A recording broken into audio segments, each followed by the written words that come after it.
There's a chapter here if you want references, so you can look it up yourself in Numbers.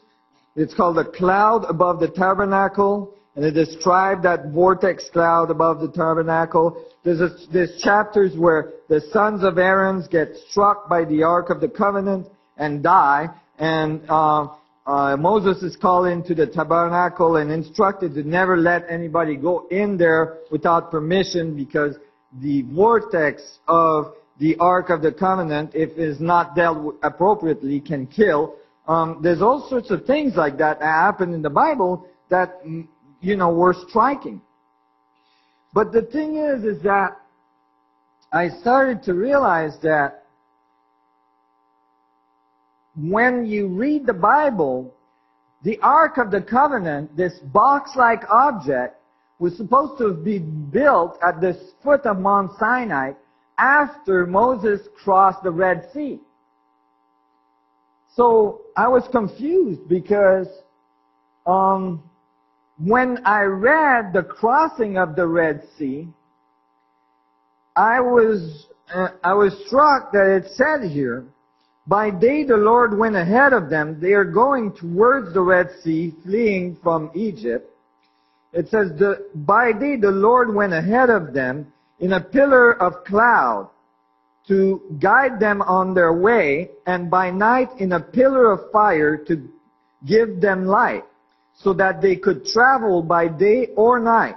Neither the pillar of cloud by day, nor the pillar of fire by night left in its place in front of the people.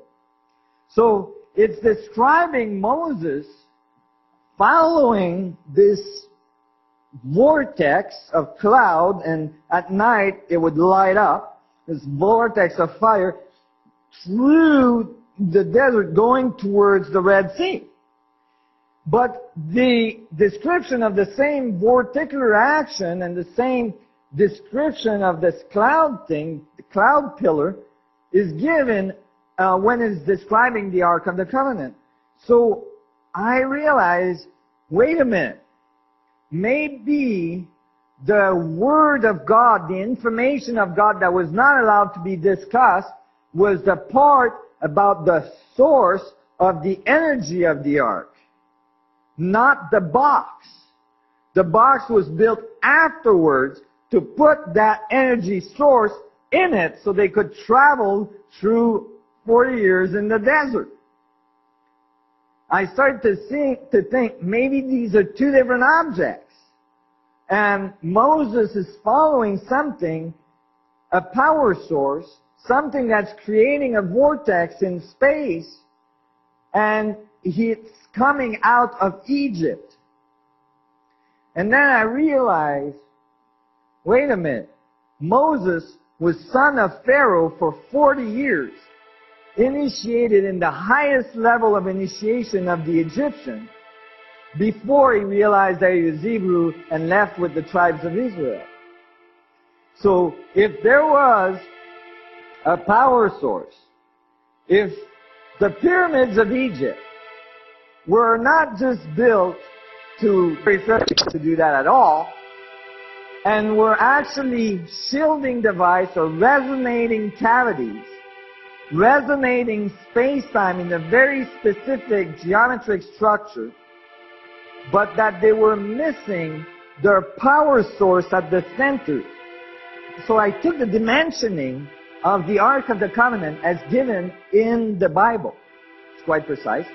And I got the dimensioning of the inside of the sarcophagus in the Grand Pyramid of Giza. And it was a perfect match. That is, if you have the Ark of the Covenant built, you will be able to lower that box into the sarcophagus of the Grand Pyramid of Giza, okay? And it will fit perfectly on the side and perfectly on the length so that you can lower it with the poles and push the poles in, which are telescopic on the Ark. And then I realized that the inside volume inside the sarcophagus is exactly half of the outside volume of that sarcophagus. Exactly, I mean, very highly precisely. And if you take the dimensions of the Ark then you get exactly half the volume of the inside of the sarcophagus. And then if you take the dimension of the inside of the ark, you get exactly half of the outside dimensions of the ark. So you get perfect octaves of cavity, or resonance cavity, inside the sarcophagus. So I started to think, maybe this object is not an Hebrew object. Maybe this object actually got taken out of Egypt by Moses when he left with the Israelites. And that might be a reason why after the king of Egypt, the Pharaoh of Egypt, allowed Moses to leave, all of a sudden realized that he was taking off with the power source and changed his mind and went after him. All right, that's very interesting. I'm starting to have a better picture of what's going on. I'm extrapolating, and I got some supporting evidence later. We'll see it, but I started to study ancient Egyptian texts to see if there was any evidence of that, and I found plenty. But one thing that struck me is that there's a story about a king of Egypt, a pharaoh, that's on a lake with his wife, and she loses a very precious, beautiful bracelet in the lake.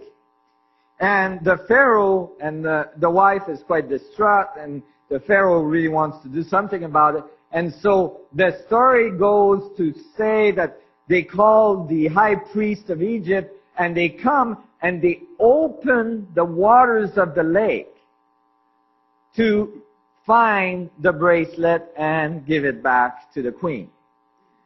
And I thought, sounds like these guys, hundreds of years before Moses, were doing things similar to open the Red Sea.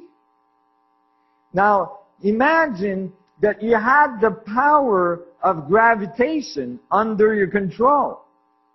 You could do things like stopping the course of water, okay, and opening channels. You could push things around. So I started to think about it, but when I read Exodus and the crossing of the Red Sea, I saw no evidence. It just says that Moses went to the front of the sea, raised his staff, opened his arm, and the thing opened, right? So I'm like, wow, that's some serious staff you got going. And then I came across something that was much more descriptive. And that's typically lost by the scholars. In this chapter is called Joshua. In Joshua is much later after Moses. They've gone through the desert. Moses is now gone, is dead. And Joshua is in charge of the Israelites.